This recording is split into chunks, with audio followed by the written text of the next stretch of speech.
नमस्कार दोस्तों। सुशासन के 3 माह छत्तीसगढ़ डिबेट दरअसल आज इसी विषय पे केंद्रित है।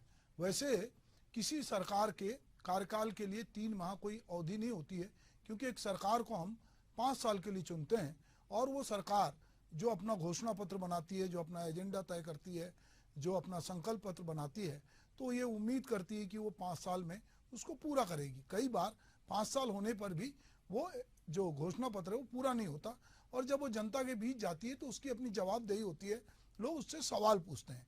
अभी हम देखते हैं कि छत्तीसगढ़ में विष्णुदेव साय की अगुवाई वाली भाजपा सरकार के सुशासन के 3 महीने पूरे हो गए। सरकार का दावा है कि इन 3 महीनों में मोदी की गारंटी के ज्यादातर प्रमुख वादे हमने पूरे किए हैं। इसके बदौलत बीजेपी दावा कर रही है कि लोकसभा चुनाव में प्रदेश की सभी 11 सीटें वो जीतेगी। भाजपा के दावे के विपरीत कांग्रेस 3 महीने के कार्यकाल को फ्लॉप बता रही है। कांग्रेस आरोप लगा रही कि सरकार कर्ज लेकर अपना दैनिक खर्च चला रही है। प्रदेश में कानून व्यवस्था भी बिगड़ चुकी है। बस्तर में हत्याएं हो रही हैं। आज हम सरकार के दावे और विपक्ष के आरोपों पर चर्चा करेंगे। इसके पहले हम ये देखते हैं हमारी खास रिपोर्ट।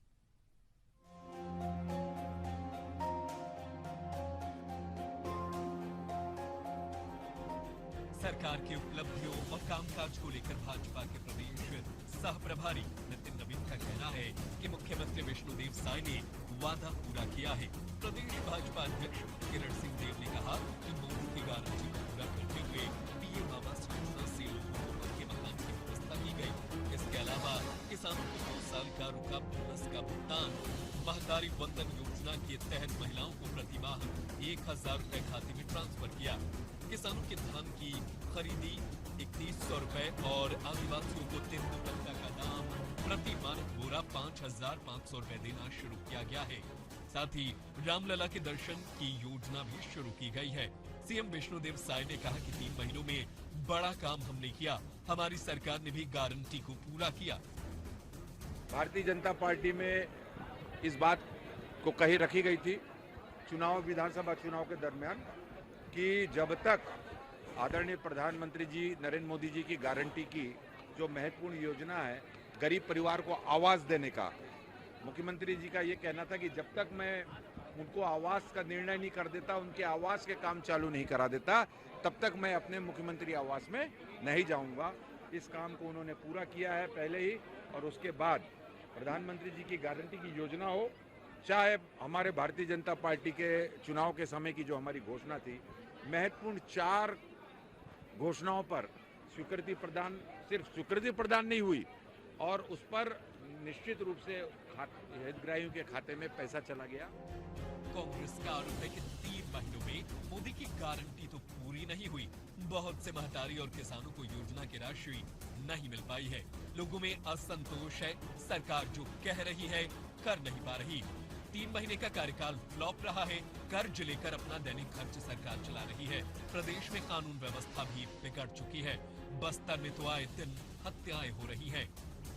सरकार के 3 महीने में मोदी की गारंटी तो पूरा हुआ नहीं, बल्कि जो महतारी वंदन का राशि बहुत सारे लोगों ने मिला, अभी किसान लोगों की राशि बहुत सारे लोगों को नहीं मिल पाई है।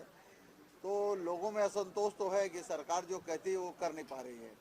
कांग्रेस की सरकार थी तो उस समय जितने वादे हम लोगों ने किए थे सब वादे पूरे हो गए थे, और अभी 3 साल का कार्यकाल इनका फ्लॉप रहा है। इनके पास, सरकार के पास पैसा नहीं है, रोज कर्ज लेके अपना दैनिक खर्च चला रहे हैं।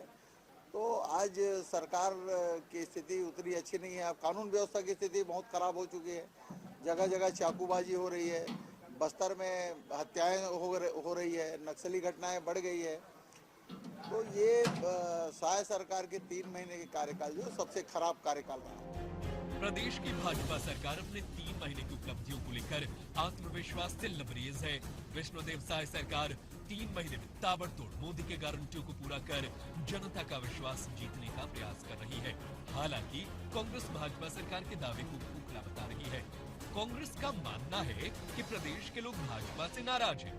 बहुत से महिलाओं और किसानों को योजना की राशि नहीं मिल पाई है। इसे लेकर उनमें असंतोष है। सरकार जो कह रही है वो कर नहीं पा रही है।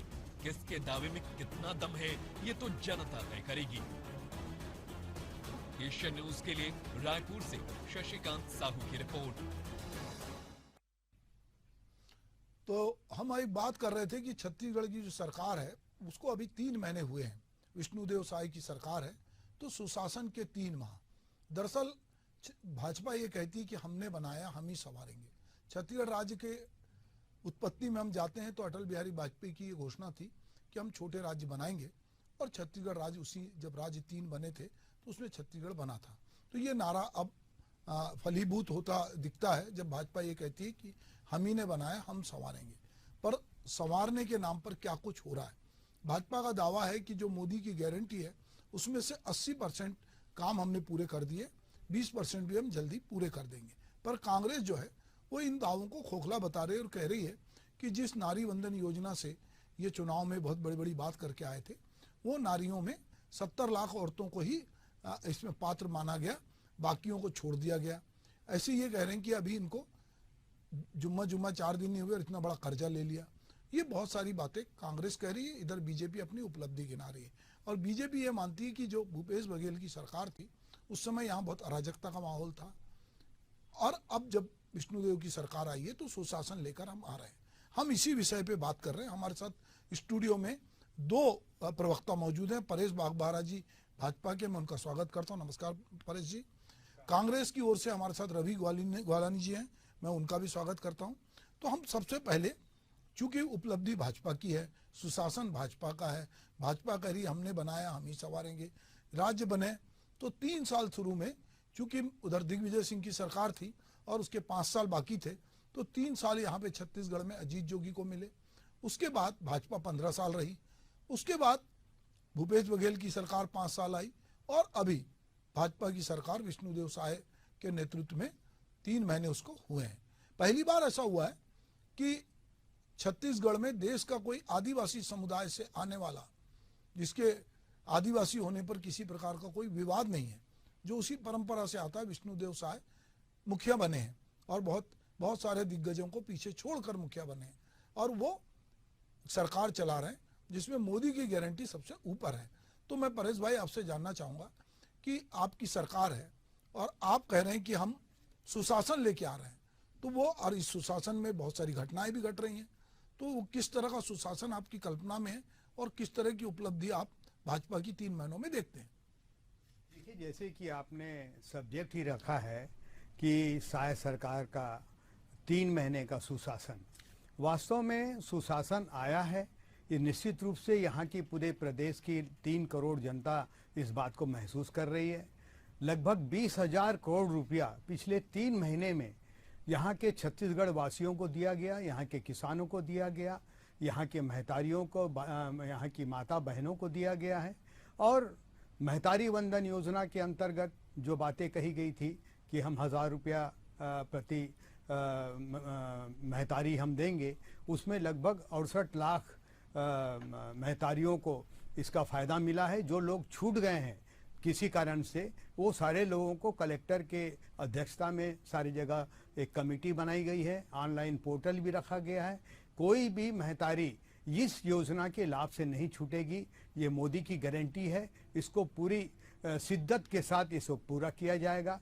उसी प्रकार लगभग 24.5 लाख किसानों को लगभग 13,300 करोड़ रुपया, जो अंतर की राशि है 900 रुपया, बाकी धान तो मोदी की सरकार ने समर्थन मूल्य में खरीदा ही था, बाकी पैसा एक मुश्त जो पहले कांग्रेस की सरकार 4 किस्तों में झुला करके देती थी, वो एक किस्त में यहाँ पर दिया गया। लगभग 21 क्विंटल धान जो है 3100 रुपए के भाव से यहाँ पर खरीदा गया। लगभग 145 लाख टन धान रिकॉर्ड यहाँ पर खरीदी यहाँ पर की गई है। लगभग 18 लाख प्रधानमंत्री आवास योजना, जिन गरीबों के छत को छीनने की कोशिश यहाँ की कांग्रेस सरकार ने की थी, उसको पहले दिन पहले कागज में जो दस्तखत किया विष्णुदेव सरकार ने किया, मुख्यमंत्री जी ने किया, और उसका राज्यांश भी जो है उसको जमा कर दिया गया है।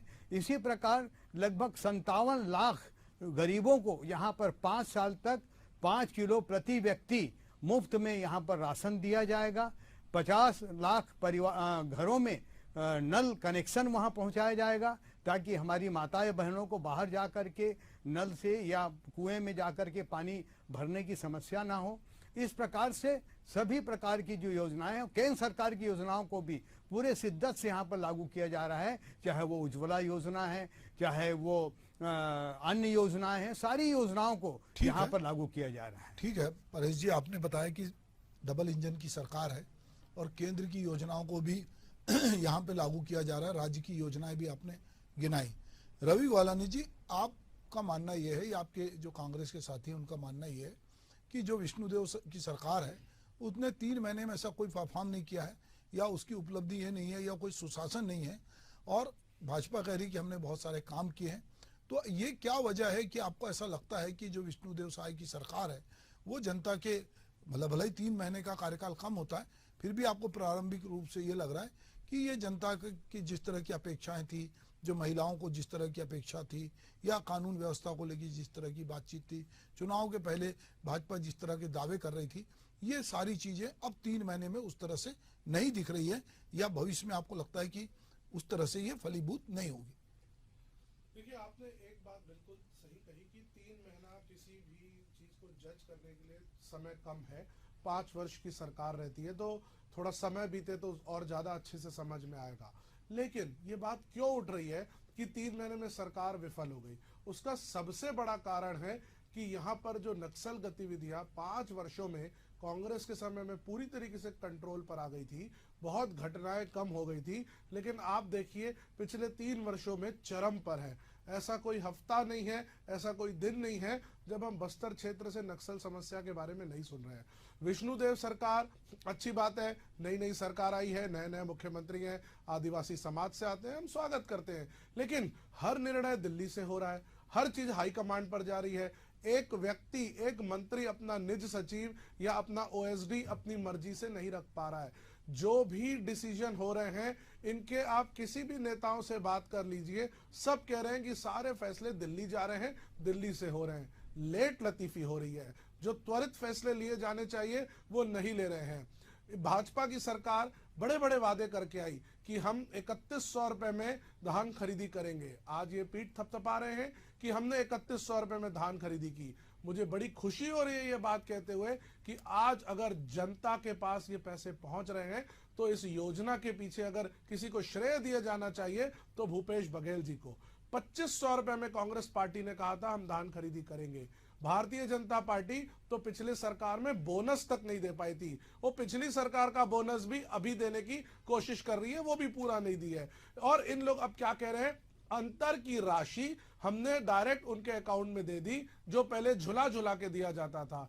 तो मैं बड़े ही सम्मानजनक तरीके से भारतीय जनता पार्टी को याद दिलाना चाहूंगा कि आपके समय में तो वो अंतर की राशि दी ही नहीं जाती थी। शुरुआत हमने की, हमने कई बार केंद्र सरकार से कहा कि 2500 रुपए में देंगे, तो केंद्र सरकार ने मना कर दिया, बोले समर्थन मूल्य से ऊपर अगर आप लोगे तो हम आपको पैसा नहीं देंगे। लेकिन जब भारतीय जनता पार्टी की सरकार आती है तो वो पैसे इनको केंद्र सरकार अलाउ कर देती है। तो कहीं ना कहीं भारतीय जनता पार्टी जो केंद्र में बैठी हुई है उसने कांग्रेस पार्टी के साथ सौतेला व्यवहार किया।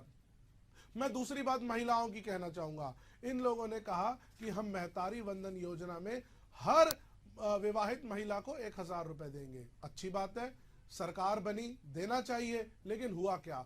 अब एक नई चीज आ गई, कंडीशंस अप्लाई। पात्र महिलाएं, अब ये पात्र महिलाएं कौन है?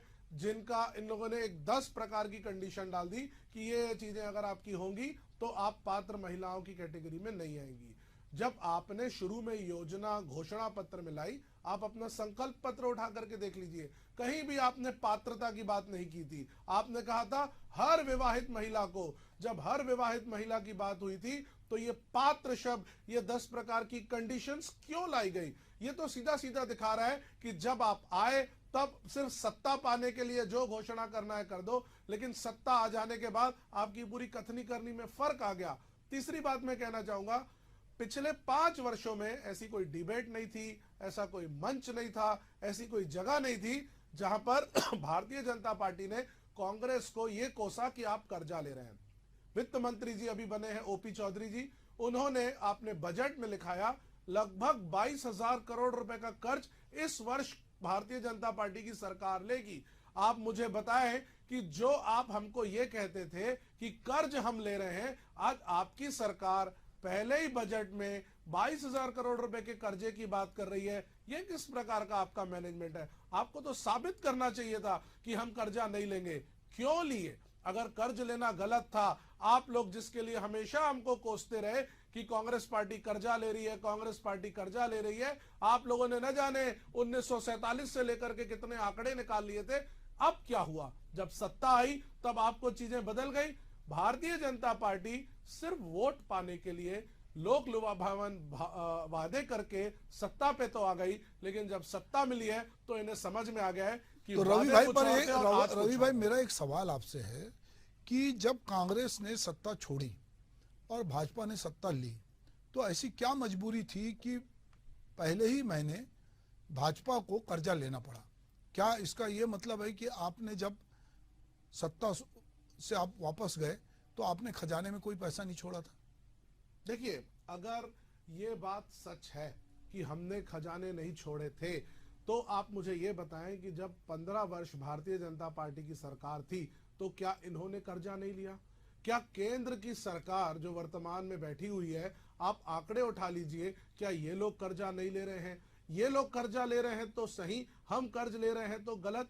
कर्ज लेना किस चीज के लिए सही है? कर्ज लेता है कोई भी, एक नॉर्मल व्यक्ति भी अपने जीवन में कर्ज लेता है और डेवलपमेंट करता है। कर्ज लेना गलत नहीं है, लेकिन बात ये आ रही है कि अगर हम कर्जा लें तो हमारा मैनेजमेंट गलत है, आप कर्जा लें तो आपका मैनेजमेंट सही है। ये किस प्रकार की इकोनॉमिक्स? परेश भाई, ये तो कोई इकोनॉमिक्स का तो फॉर्मूला नहीं। परेश भाई, मैं ये जानना चाहता हूँ, जैसे ये अभी रवि जी कह रहे थे कि ये बड़ा हल्ला है कि आपके नेताओं ने, कुछ मंत्री जो बन गए, उन्होंने कहा था कि कलेक्टर की बीवी हो चाहे चपरासी की बीवी हो, सबको, जो विवाहित महिलाएं, सबको योजना का लाभ मिलेगा, और आपने फॉर्म भी भरवाए।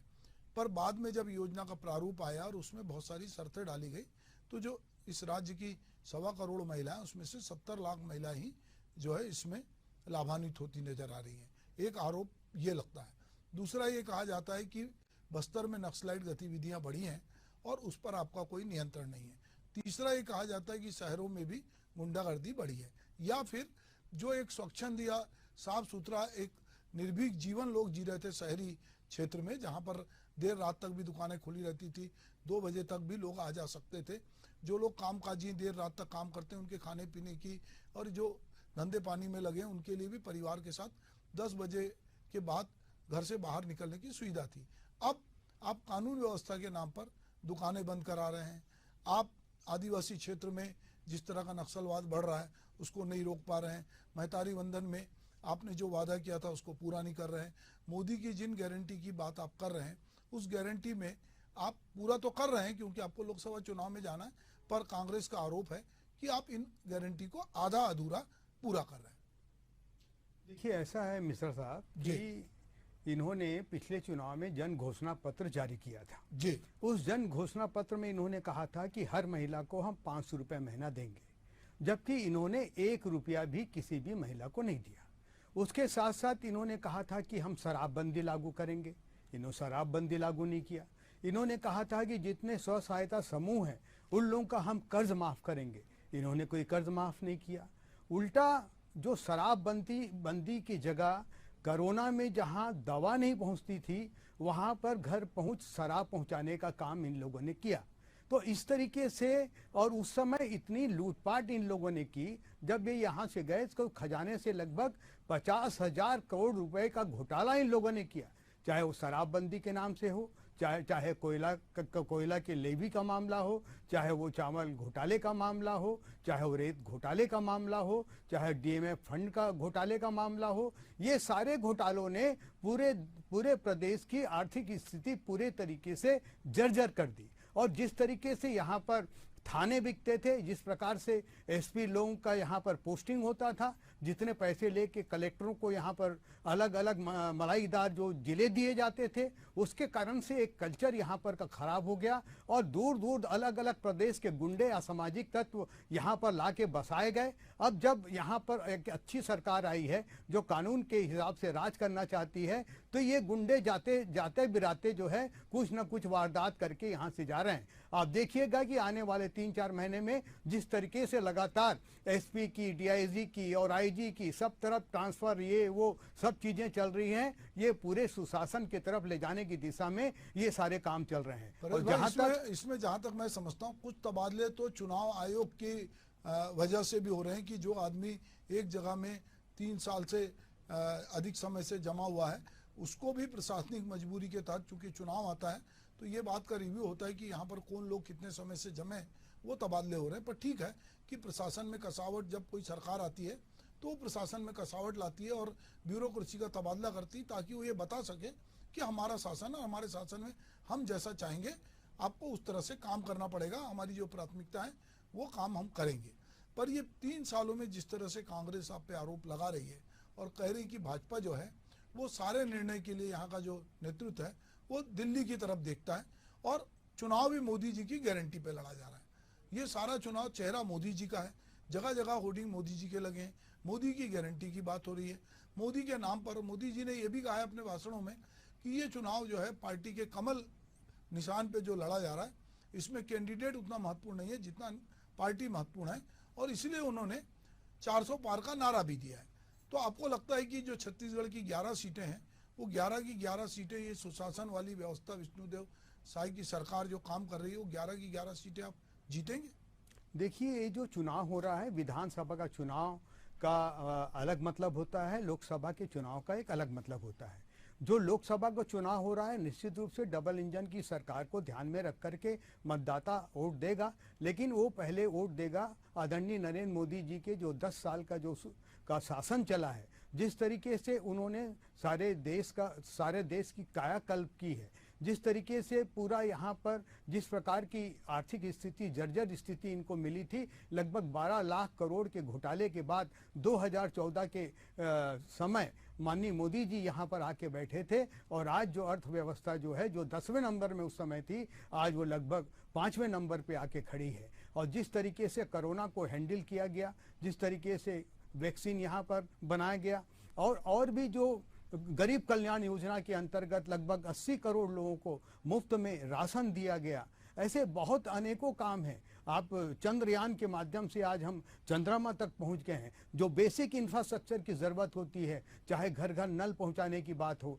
चाहे लोगों को छत देने की बात हो, चाहे उज्ज्वला योजना के माध्यम से गैस देने की बात हो, चाहे ग्राम सड़क योजना के प्रधानमंत्री ग्राम सड़क योजना के अंतर्गत गांव-गांव तक सड़क पहुंचाने की बात हो, चाहे नेशनल हाईवे बनाने की बात हो, चाहे बड़े बड़े पुलिया बनाने की बात हो, चाहे डबल लाइन जो है इंजन के सड़क रेलवे के वो जो बनाया गया है, अलग अलग प्रकार के जो स्टेशन बनाए गए हैं, जिस प्रकार से पूरे देश का डिजिटलाइजेशन किया गया है और जिस तरीके से यहाँ पर सारे लोगों को एक सबका साथ, सबका विश्वास, सबका विकास के माध्यम से हर एक को हर योजना का लाभ मिल रहा है, उसके आधार पर लोग मोदी जी को यहाँ पर वोट देने वाले हैं। जिस तरीके से 500 साल तक यहाँ पर तिरस्कृत जो है रामलला पड़े हुए थे, वो 500 साल के बाद एक भव्य मंदिर में उनको स्थापित किया गया है। जिस कॉरिडोर को काशी विश्वनाथ के कॉरिडोर को औरंगजेब ने तोड़ दिया था, उसका पुनर्निर्माण करके एक भव्य कॉरिडोर का निर्माण करके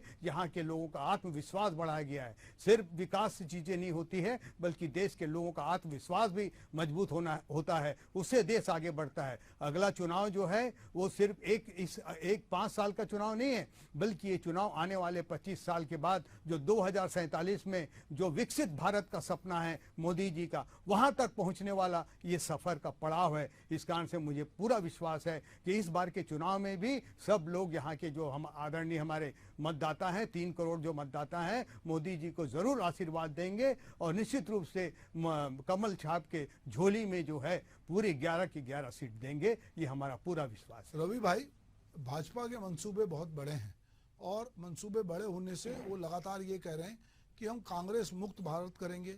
दूसरा, उन्होंने 2047 तक का एक अपना विजन भी बताया है। तीसरा, जैसे अभी परेश जी कह रहे थे कि रामलला, ये बात बताया जा रहा है कि 500 साल से वो राम जो सबके पालनहार हैं, जो सबके भगवान हैं, जो दूसरों को बहुत सारी चीज़ें देते हैं, वो खुद ही 500 साल से बेघर बार पड़े थे और उनको भाजपा ने एक बढ़िया मंदिर, भव्य मंदिर बना के दिया है। वहाँ पे छत्तीसगढ़ से भी लोग रामलला के दर्शन करने जा रहे हैं। दावा यह है भाजपा का कि हम इस बार 400 पार करेंगे और कांग्रेस को जो है मुँह की खानी पड़ेगी। और जिस तरह की उपलब्धियां अभी परेश बागबारा जी गिना रहे थे, 3 महीने के इस पूरे कार्यकाल में, जैसा हम लोग बात कर रहे थे कि इसको सुशासन के जब 3 माह कह रहे हैं, तो आपको लगता है कि ये यहाँ पर अभी उस तरह की चीज़ें नहीं हुई हैं?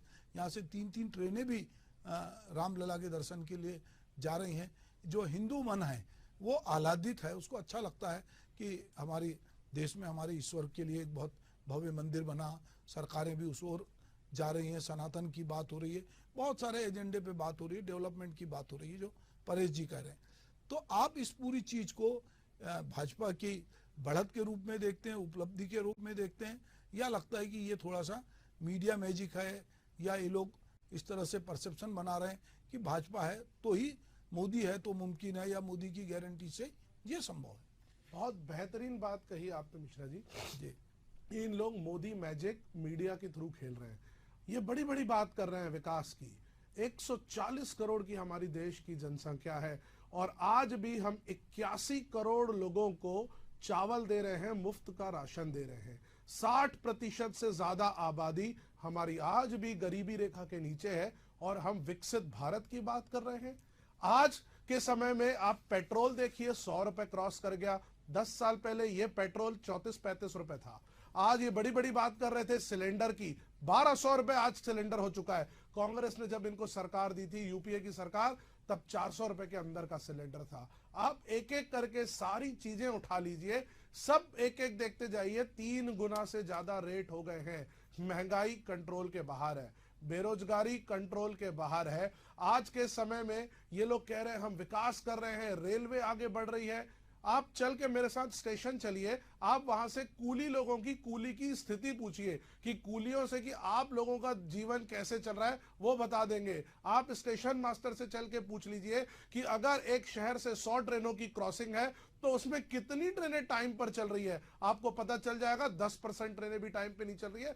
90% से ज्यादा ट्रेनें 3 से 8 घंटा और कई कई ट्रेनें तो 12 से 15 घंटे लेट है। ये किस प्रकार का विकास है कि जहां पर सारे एयरपोर्ट आपने प्राइवेट एजेंसीज को बेच दिए, जहां के सारे पोर्ट्स आपने प्राइवेट एजेंसीज को बेच दिए। सरकारी कंपनी, एक समय रहता था लोग बीएसएनएल के मोबाइल नंबर के लिए तरसते थे, लेकिन आज क्या स्थिति है, वो बीएसएनएल कहां है किसी को पता नहीं, क्योंकि पूरी तरीके से प्राइवेट कंपनियों को एम्पावर कर दिया गया। ये किस प्रकार के विकास के पीछे भाग रहे हैं हम? बड़ी बड़ी बातें कर देने से कुछ नहीं होता मिश्रा जी, धरातल पर काम करना होता है। आपने दूसरी बात भगवान राम की कही, मैं भगवान राम को प्रणाम करता हूं। मैंने भी 11 दिन का रामचरितमानस का पाठ किया हुआ है, मैं समझता हूं अगर आज मंदिर बन रहा है तो उसमें भारतीय जनता पार्टी को श्रेय नहीं जाता, श्रेय जाता है कोर्ट को, हमारे देश की सुप्रीम कोर्ट को। उनके आदेश के बाद यह बन रहा है और इस मंदिर का सारी पार्टियां, देश का हर व्यक्ति, सनातनी हो या दूसरे धर्म का हो, हर एक ने मंदिर का स्वागत किया है। और हम कहें कि भगवान राम का जो मंदिर बन रहा है, हम सब उसका स्वागत कर रहे हैं, हम सब दर्शन के लिए जाएंगे। लेकिन क्या आप मुझे ये बताएं, क्या इसको पॉलिटिकल एजेंडा बनाना चाहिए?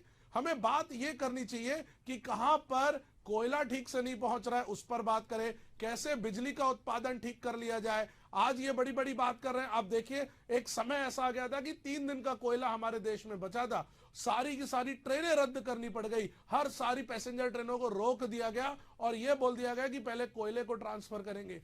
क्या मैनेजमेंट चल रहा है? पिछले 70 वर्षों में कभी ऐसी परिस्थिति नहीं आई जो पिछले 5 वर्षों में हमने देख ली है। विकास की बातें कर रहे हैं लेकिन विकास कहीं नहीं है। मैं इन रवि भाई को रोकूंगा और मैं परेश जी आपसे कह रहा हूं कि ये बहुत आरोप है कि जो यात्री ट्रेनें हैं वो उनके संचालन को रोक के जो कोयला और खनिज पदार्थ ले जाने वाली जो उद्योग समूह की ट्रेनें उनको रवाना किया जा रहा है। बहुत सारे डेवलपमेंट की बात हो रही है, पर उस तरह से डेवलपमेंट कुछ खास लोगों को ध्यान में रख के किया जा रहा है। जिस सुशासन की बात हो रही है वो सुशासन उस तरह से ग्राउंड जीरो पे नहीं दिखता।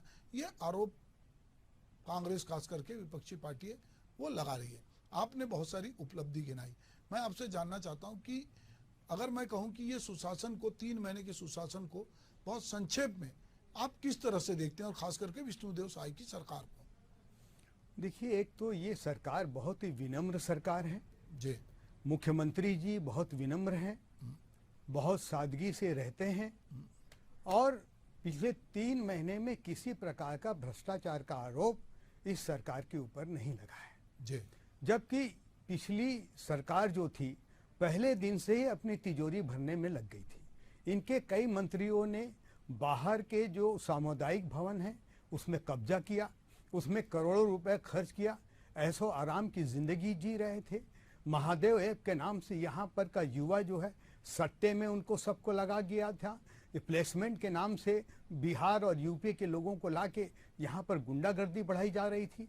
जहाँ तक ट्रेन के कैंसिल होने का सवाल है, जब इंफ्रास्ट्रक्चर डेवलप होता है, जब रेल लाइन बिछाई जाती है, तो उस समय कुछ समय के लिए ट्रेनों को रद्द किया जाता है। ठीक है परेश जी, सुशासन पे हम बहुत सारी बात कर सकते हैं, चूंकि समय की अपनी सीमा होती है, पर हम ये मानते हैं कि 3 महीने का कार्यकाल किसी भी सरकार के लिए बहुत बड़ा कार्यकाल नहीं होता है, पर वो अपने निर्णयों से तत्काल जो निर्णय लेती, जो घोषणा पत्र में था, अगर वो उनको पूरा करती दिखती है और जनता को लगता है कि जो वादे इन्होंने किए थे वो पूरे कर रहे हैं, तो अब चूंकि लोकसभा का चुनाव है और जल्दी ही चूंकि ये मोदी की गारंटी पे ये चुनाव हो रहा है, तो जो 11 सीटें उनके लिए जो चुनाव होगा, अभी हम देखते हैं कि हमारे राज्य की 9 सीटें जो है वो भाजपा के पास है और 2 सीटें कांग्रेस के पास है। आने वाला समय बताएगा कि इस चुनाव में किस तरह का परफॉर्मेंस भाजपा और कांग्रेस करती है। आप हमारे साथ इस डिबेट में जुड़े, आपका बहुत बहुत स्वागत है। नमस्कार।